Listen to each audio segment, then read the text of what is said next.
Hey, what's going on, everybody? Welcome back to the channel. Today on this video, I kind of want to show you what type of areas on my map here. I've got my Garmin units, and I'm going to show you the type of areas that I really like to focus on this time of year, which is, during the spring, around the spawn, that time period. It could be pre-spawn, post-spawn, or right smack dab when the fish are on the beds.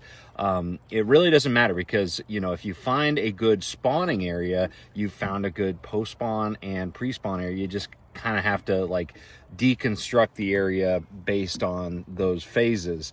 But the main part is finding an area where the fish want to move up to spawn.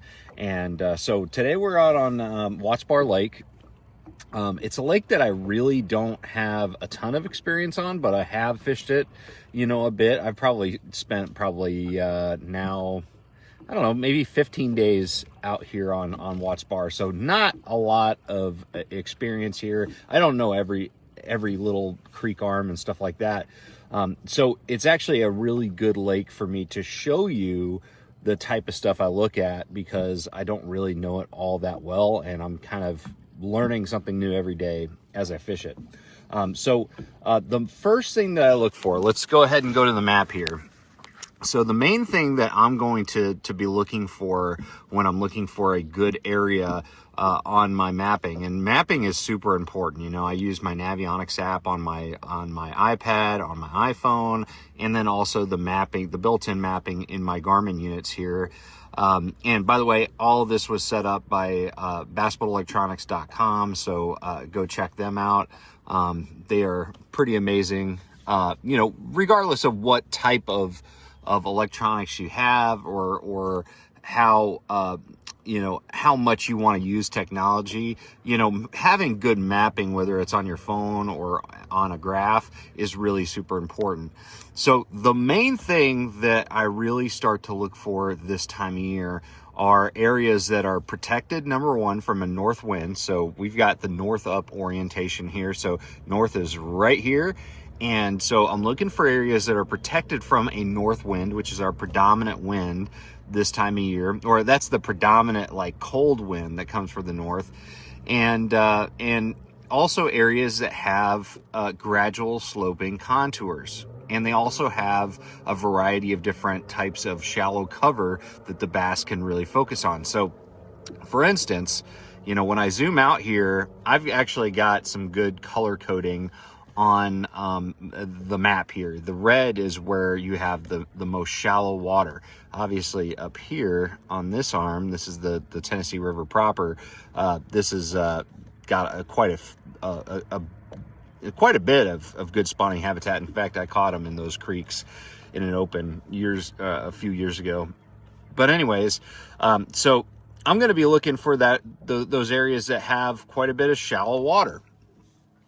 It doesn't necessarily need to be super red when you zoom out, but essentially when you have areas that have a lot of shallow water, which is denoted in the red, you've got good spawning habitat. And if you've got good spawning habitat, you've got a good chance of having a large population of fish in those areas. So that's one of the main things I look for, because regardless of the time of year, if you have an area that is good for spawning, you've got an area that holds fish.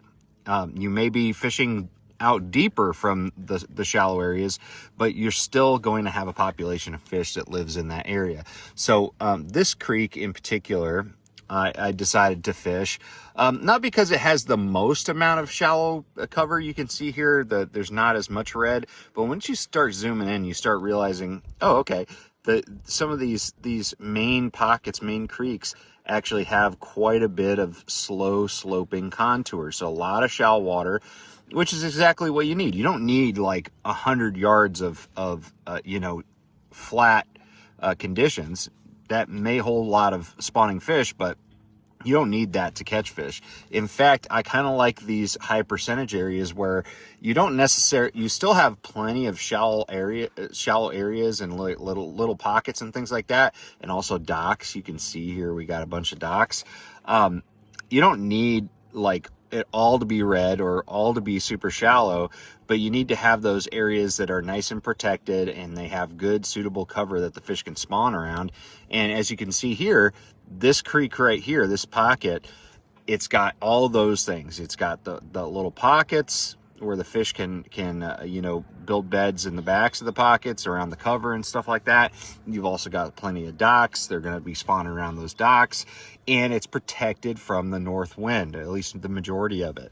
So it's not going to be as likely to have cold water blowing into the area. Like if I was looking at the southern side of this lake, like this is an area that if you have a cold front move through and cold air is blowing, it's going to blow all that cold air and cold water into this corner. So this side is going to have the warmest water overall. So those northern banks, those northern pockets, northern bays, those are going to be the ones that you really want to focus on. And then you start looking for, you know, the type of cover that you want to see, whether it's docks or you look on, you know, Google Earth or something like that and look for laydowns, whatever you like to fish. But I really like fishing docks on lakes like this during the spawn. So all about finding a good protected area from that north wind. It's got good shallow protected spawning habitat, and you got good cover that you can turn into high percentage casts. So anyways, guys, that's just kind of a breakdown of how I like to you know, break down a lake this time of year. I think it's one of the most predictable time periods for bass fishing, which means that you can run a pattern all throughout a lake. If you find them on docks, you can keep finding those protected bays and really catch a lot of fish. So it's a ton of fun. But anyways, guys, just wanted to show you exactly what I do to break down these lakes. If you guys are interested in electronics, make sure you check out bassboatelectronics.com. And other than that, drop a comment below if you have any questions or comments. I'm going to see you out on the water. Make sure you trust the process.